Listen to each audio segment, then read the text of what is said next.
Early history of grids. It's likely that the oldest grid system was something resembling the baseline grid, guidelines or helper lines drawn into ancient manuscripts that aided the scribe in creating text that was straight and evenly spaced. Simple column grids can be found in the Dead Sea Scrolls, where they serve to organize text into readable blocks within long scrolled-up documents. Some 1,500 years later, the same principle readily transferred to a Western printing press. These machines required the metal blocks of movable type to be loaded one letter at a time into a series of lines to be manually linked and then pressed onto paper. For example, the Gutenberg Bible, the first Western book printed using movable type, uses a 2-column grid. Newspapers from the late 19th and early 20th century expanded their use of large column grids because they maximized the amount of information they could fit onto a sheet of newsprint. On a large piece of paper like a broadsheet newsprint, about 30 by 23 inches, using columns means that smaller type could be used, it was often 8 points, and a short line length sustained within each column, maintaining readability. Without columns, the line would be too long and difficult to follow. Grids began to get more interesting in the 20th century when avant-garde designers working in or influenced by movements like Bauhaus and Desilles began to experiment with more layout. For example, mid-century designers Jan Tischold and Josef Müller-Bachmann developed new grid systems in the form of sparse typographic layouts and poster designs. Müller-Bachmann, in particular, one of the main exponents of the Swiss style, pushed the limits of grids by creating modular and rotated grid systems.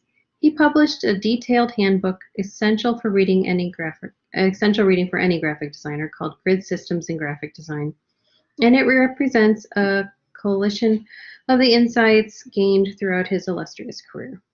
As well as explaining the history of much typographical terminology, he discusses in depth how to choose margin widths that are both visually interesting and functional, and covers tricky details like how to place page numbers in relation to the grid. One of Müller-Bachmann's most important insight is that the success of a grid depends not just on how the elements are placed within it, but also how the grid itself is positioned in relation to its container. Today in print design, the container is typically the page, and in web or UI design, it's usually the browser window. In a historical perspective, this reflects how abstract grid systems emerged out of the writing and printing of text. For Müller-Bachmann, grids and text were inseparable. In essence, grids began as a system for organizing text, and that's how they remain today. An incredible number of possibilities are created through the modular system that Müller-Bachmann developed, and the influences of his work can be seen in much graphic and web design today. For example, we can see a digital version of Müller-Bachmann's modular system at work on the Guardian's website.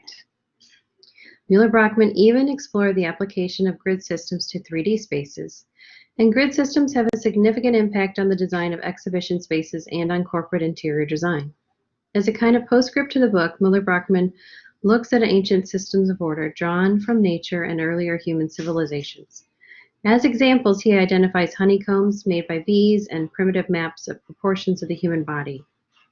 He also looks at Egyptian pictograms, the Gutenberg Bible, and music manuscript, which is a kind of detailed grid system when we think about it. He also covers the geometry of traditional Japanese architecture and even the support structure for the roof of London's Crystal Palace. Connecting this history to the modern designer's practice, he concluded the book with this passage. More and more clients expect the designer's work to be logical and systematic, not only on economic grounds, but also with a view to image creation and cultivation. For a unified conception for a corporate identity cannot be produced by creativity, which is solely emotional in origin.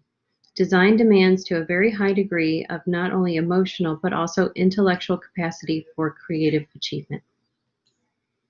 In the second half of the 20th century, many more designers become celebrated exponents of the grid system. For example, Massimo Viganelli and Wim Crawell. Viganelli favored strict modular grid systems for his countless book designs, as well as in his work on public information materials for clients like the U.S. National Park Service and the New York Subway. Crawell is particularly noted for his grid-based typography. Viganelli Unigrid system for the U.S. National Park System, accommodating formats. There was, of course, a rebellion against the grid. The revolution in computing and design software began in the 70s. It took hold in the 80s and 90s and continues to this day. As well as rapidly changing the tools and techniques used by typesetters and print setters, it created new opportunities for experimentation amongst designers. In the era of analog printing presses and movable type, grids were a critical tool in allowing typesetters and printers to organize text and other graphic elements in a consistent and reproducible way. It was possible to break the grid and manipulate type as Wolfgang Weinhardt did, well, a printing apprentice. However, achieving these effects meant subverting how conventional printing presses were designed to work. With the arrival of desktop publishing, suddenly these technical and formal constraints, which had both informed and reflected the use of grids in graphic design, were removed. Using early graphic design software like PageMaker and Photoshop in the late 80s and early 90s, grids could be changed at the click of a mouse. A block of text could be resized and made to flow into the screen. Images could be rotated, distorted, and layered. Whole publications could be mocked up quickly and cheaply on screen without having to commit each experiment to a costly printing process. This opened up a new era of experimentation in graphic design, one of the clearest historical illustrations of how new technical tools and constraints can drive the creation of novel works. One of the best known figures emerged from the experimentation of the 80s and 90s was David Carson, a professional surfer who developed an interest in graphic design and initially learned his trade through a 2-week graphics course at the University of Arizona, another short course in Oregon, and a 3-week workshop in Switzerland. We should all get away with that. Carson worked on a number of skateboarding and snowboarding magazines in his early career, as did Aaron Drapin, but he really came to prominence when he was hired to design Raygun. These designs are notable for a number of breaks with graphic design convention, including the use of standard grids. It's important to notice that the reason Carson's designs are still visually effective is that they still adhere to important principles of visual organization, such as contrast, balance, and proximity. Also, there are typically also enough grid elements left to interact to preserve the design's fundamental purpose, to communicate meaning. For example, in the articles pictured here, although the columns of text are different widths and not separated by a gutter, each block of text still adheres to a baseline grid and clear left and right boundaries, meaning that the text ultimately remains readable. Although this is not the case for the article about Brian Ferry we see here, which Carson disliked and set the entire manuscript in zap dingbats. The grid system in graphic design has survived centuries, if not millennia, dating back to the earliest illuminated manuscripts, and in spite of exhilarating anti-design experiments of the late 20th century, arguably grids have never been as widely used as they are today. This is because the dominance of the internet and digital devices, and in particular because of the emerging need for websites and apps to resize and reform themselves to accommodate whatever device they're being used on, from huge TVs to smartphones and even tiny watches. From the visual and UI designers today, column grids are an indispensable tool in creating designs that have enough structure to allow them to be flexible across multiple devices. The persistence of grid-based design in web design and app design has also been a challenge for developers shaping web standards. In the early days of web, developers also often used tables to organize the layout. Since then, standards have evolved, and now we have systems like Flexbox, CSS Grid, which offer basic frameworks for faithfully implementing grid systems on websites and apps. The lessons of grids. We sometimes like to think of constraints as a bad thing, particularly when it comes to creativity. We want to be free and express ourselves and explore our wildest flights of creative fancy. Experience tells us that things are not that simple.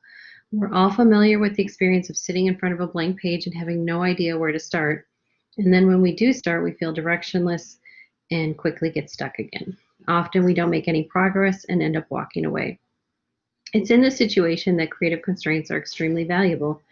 Rather than restricting our creativity, constraints give us a starting point and invest the freedom to explore possible solutions. The value of creative constraints is why the best designers always insist on working from a robust design brief, which defines the project's requirements. Grid systems Provide constraints for layout and visual organization, which simultaneously reduce the number of options available to the designer, yet also open up a vast array of constraint possibilities. Even a simple modular grid can hold thousands of layout options. And even for an anti-design rebels like David Carson, the existence of grids and other graphic design conventions actually create an important starting point in the form of having something to reject. To wrap things up, here are my 5 tips to remember as you begin experimenting with grid systems in your work. Josef Müller-Brockmann emphasized in his book Grid Systems that how a grid is positioned within a page, how margins are set up, can have a big impact on how the grid performs, both functionally and aesthetically. So plan how the grid will relate to its container. When opening up a new document to design a publication or a website, it's tempting to start with your usual grid, perhaps a certain number of columns you're used to, or a gutter width that you always use. But it's worth staying on paper and taking the time to work out what kind of grid your project actually needs. This can save you getting locked into a grid that doesn't work for the thing that you're working on. So always start with pencil. That's why I always ask for thumbnails. The gutter, the empty space between the columns, should be used to separate elements. Text and graphics can span multiple columns, of course, but they should begin and end at the edge of a column, not in the gutter. Making sure that all the text in a column is column-based design also sticks to a consistent baseline can make a big difference in the sense of harmony and organization on a page. Baseline alignment is often overlooked in web design and any design, but with careful planning, it's possible to achieve. This is a big deal when you have a lot of text. You want your body copy to line up line by line. Otherwise, it throws the viewer off. It's hard to read. And finally, today our designs have to work and look crisp across a range of devices and screen resolutions. Using dimensions and spacing that are multiples or base number helps make the transitions clean and systematic. It's now common to use 4 pixels or 8 pixel grids because it means designs can scale perfectly on a Retina screen. 1 pixel on low resolution screen becomes a grid of 2 by 2 on a high resolution screen. So it works for web and